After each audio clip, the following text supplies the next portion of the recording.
Hi, Dr. Ariane from the Movement Paradigm. Have you heard about SIBO, small intestinal bacterial overgrowth? Or perhaps you've been diagnosed with IBS, but you don't really know what to do about it. And you may be thinking, is this the cause of my digestive issues? And is this what's making me feel so terrible?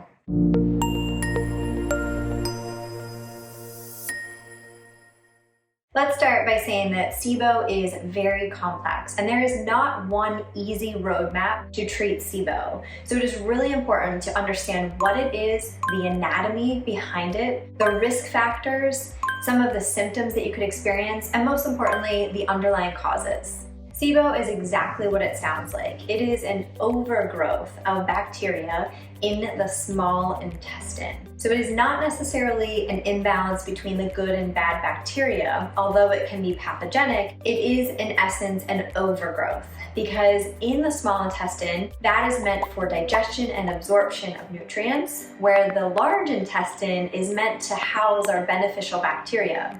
When we have a backflow of this bacteria into the small intestine, that's when we can begin to overpopulate and have an overgrowth. So let's go over some brief functional anatomy so that you really understand what's happening. So we're consuming the food.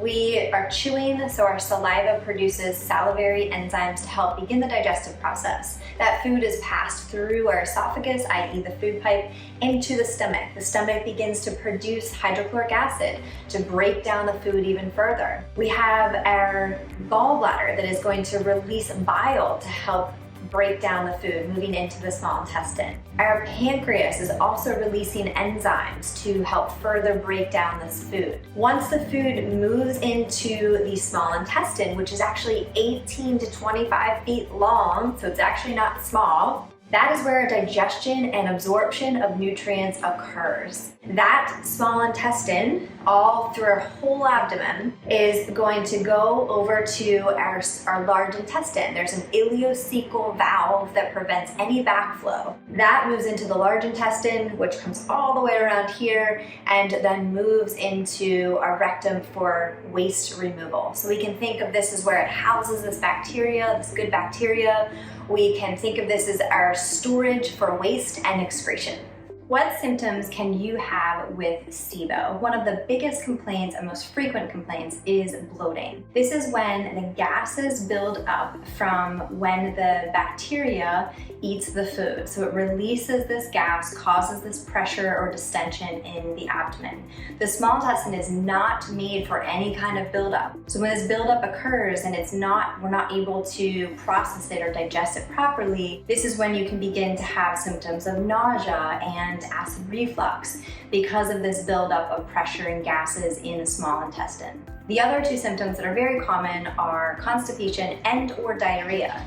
You may have both, and it could be alternating, or you could gravitate more towards one or the other. This can often be referred to as SIBO-C or SIBO-D. In addition to all of the common digestive complaints associated with SIBO, constipation, diarrhea, acid reflux, cramping, abdominal pain, you can also have other health issues. This can range from skin issues to significant fatigue to anxiety or depression, and the list goes on. What are the risk factors for SIBO? Number one is disease states. That could be autoimmune disease or any other chronic disease. That could be a driving factor. Any kind of surgery, so specifically abdominal surgeries that create adhesions from scar tissue. This can really impact the motility of the small intestine. Number three is medications, any kind of pharmaceutical drugs, antibiotics that you may have been taking, chemotherapy, all of these can drive SIBO. Now, what are the underlying causes of SIBO? This is often much more difficult to figure out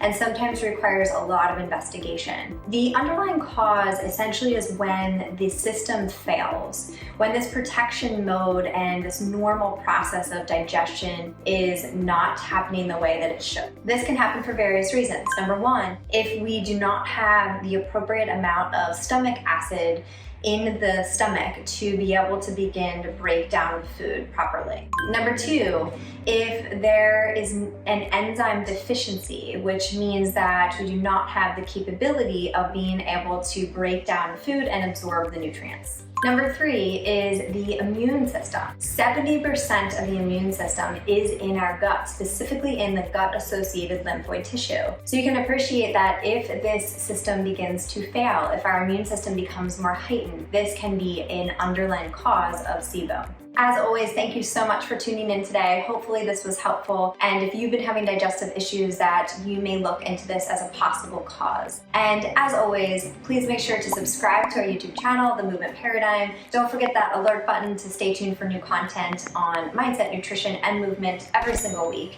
Thank you, as always.